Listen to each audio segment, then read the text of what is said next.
지금 성경책을 쉽게 구할 수 있습니다. 교회에 와도 성경책이 있고요. 집에도 보통 한두 권씩은 모두 갖고 있으실 거예요.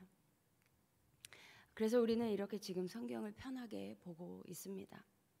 그렇지만 이 성경이 우리에게 전해지기까지 많은 사람들의 희생이 있었습니다.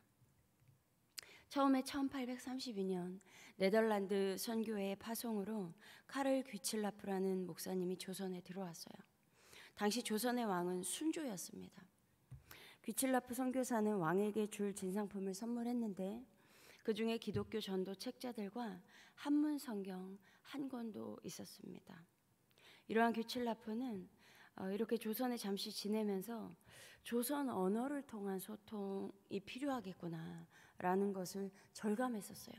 그렇지만 잠시 머물다가 홍콩으로 돌아갔습니다.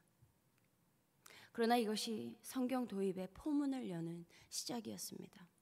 후에 영국의 토마스 선교사가 1865년 백령도 근처 작은 섬에 중국역 성경책 200여 권을 전하면서 전도를 했어요. 그 다음에 베이징으로 돌아갔습니다. 그렇게 한 다음 런던으로부터 조선 선교를 허락받았어요. 그 다음에 1866년 제너럴 셔먼호를 타고 들어오려고 배에 올랐습니다.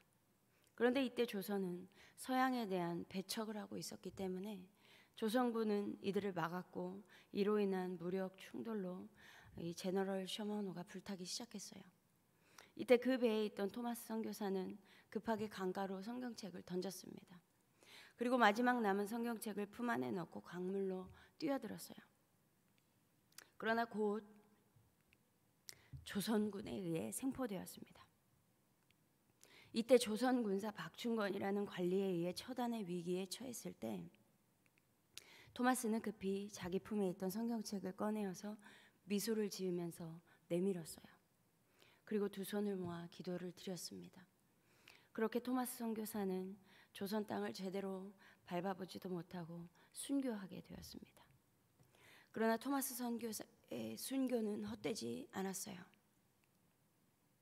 후에 토마스 선교사를 죽인 이 박춘권이라는 사람은 그 선교사님으로부터 건네받은 성경을 읽고 예수를 믿고 후에 평양교회 장로가 되었습니다.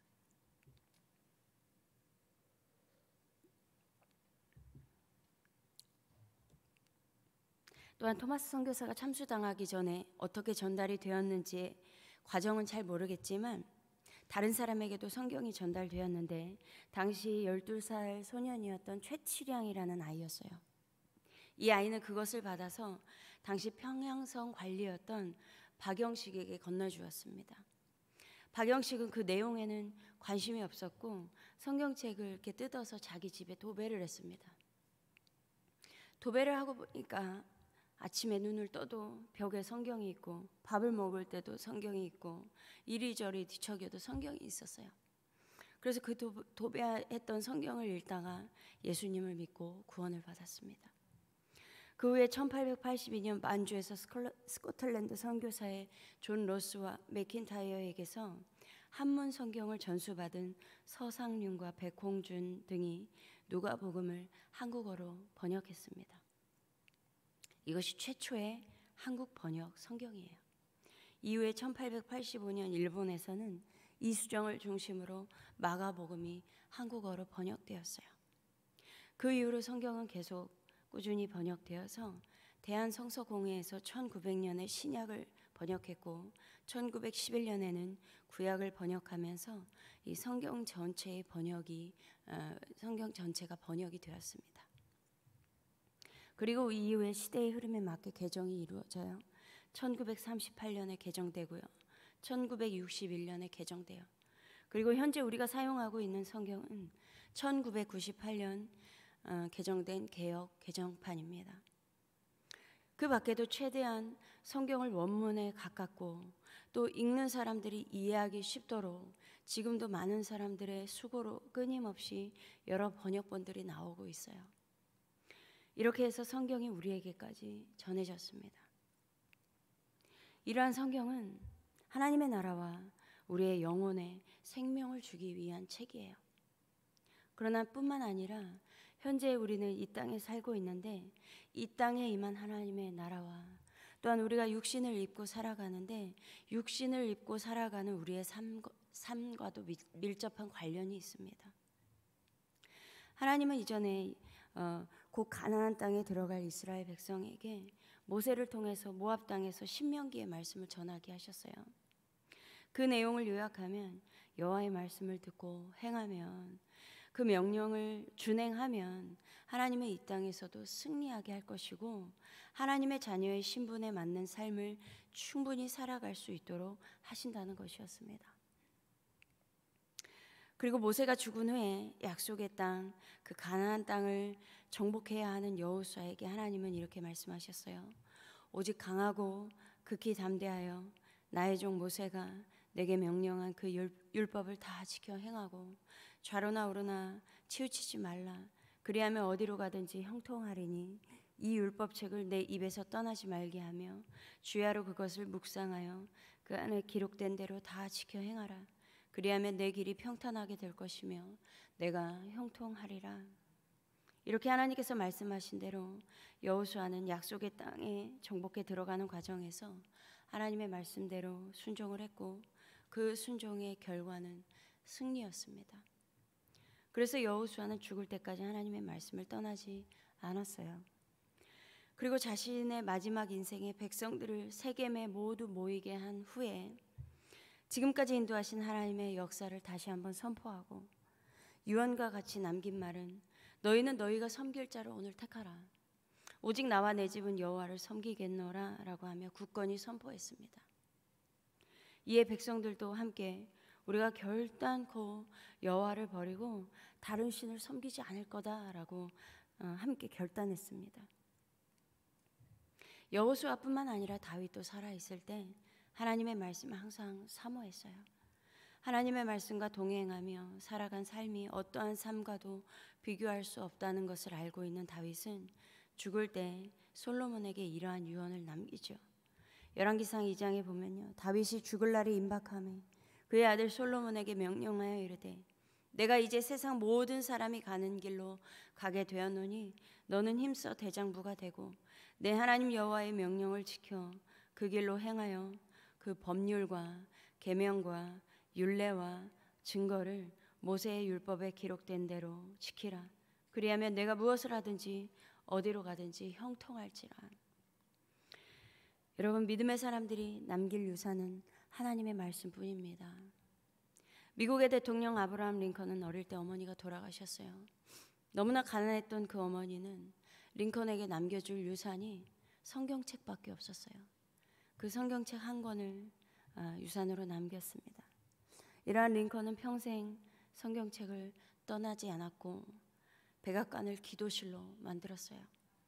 하나님께서 친히 키우셨습니다. 지금도 미국의 역대 대통령 중에 가장 존경받는 한 사람은 링컨이에요.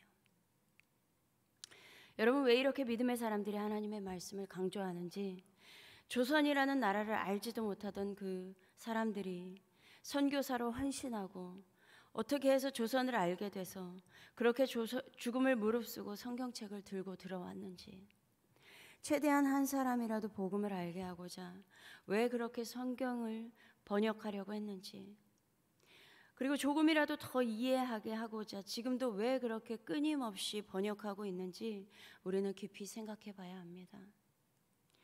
여러분, 하나님께서 율법을 주신 때가 기원전 1446년, 47년으로 보고 있어요. 시내산에서 하나님께서 율법을 돌판에 새기기 시작한 이후로 시대가 변화되면서 파피루스에 기록하고 또 종이에 옮겨 적으면서 성경은 계속 전해졌습니다. 어떤 때는요, 북이스라엘과 남유다가 망하고 모든 것이 사라질 위기에 있었어요. 그럼에도 성경은 사라지지 않고 전해졌습니다. 구약 성경을 말씀드리는 거죠. 그 이유는 경건한 유대인들은 어릴 때부터 성경을 통째로 외우게 했어요. 그래서 이 세상에 성경책이 한 권도 없이 사라질지라도 유대인 3명만 모이면 성경 한 권을 다시 쓸 수 있다고 하는 것입니다. 이렇게 성경이 사라지지 않고 이어져 오면서 예수님 이후로는 제자들에 의해 신약 성경이 쓰여졌어요. 그리고 구약 성경과 함께 계속 전해졌고 지금도 전해지고 있습니다. 이스라엘이 출애굽한 이후에 하나님께서 시내산에서 돌판에 율법을 주신 이후로 지금까지 약 3,500년이 흐르도록 성경은 끊임없이 전 세계에 전해지고 있습니다. 세상에 어떤 책도 이런 책이 없어요. 이것은 성경에 생명이 있기 때문입니다. 그리고 지금도 이 생명은 흘러가고 있어요. 그러므로 날마다 성경을 가까이 하시기 바랍니다.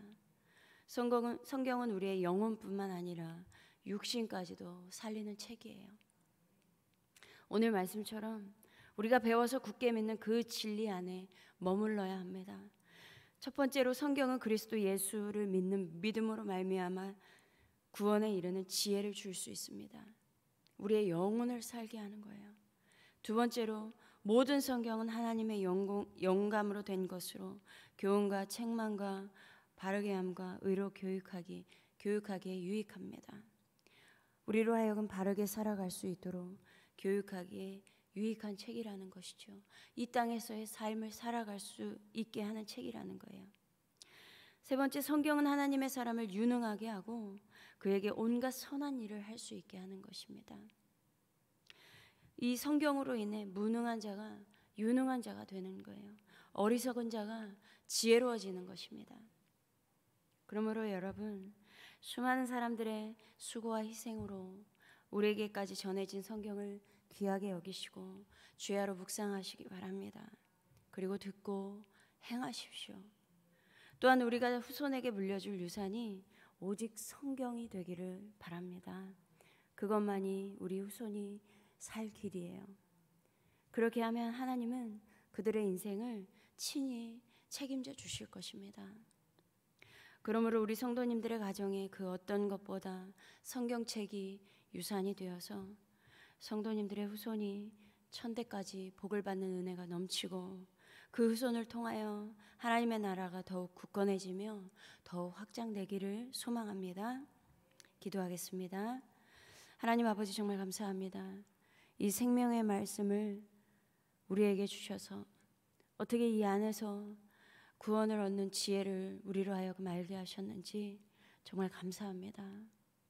하나님, 이 구원받은 은혜가 이 성경책을 통해서 이루어졌는데 이것이 끊임없이 열방으로 전해지게 하시고 무엇보다 우리 후손들에게 전해져서 정말 하나님, 그 어떤 것이 아니라 이 성경책이 후손에게 전해져서 이 후손들을 또 친히 먹이시고 이끄시고 영혼육을 친히 하나님께서 책임지시는 그 은혜들을 우리 후손들이 경험케 하시고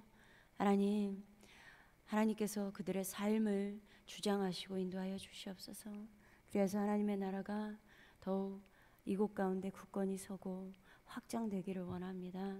주 하나님, 그 은혜가 우리 한성교회를 통하여서 더욱더 임하기를 간절히 소망합니다.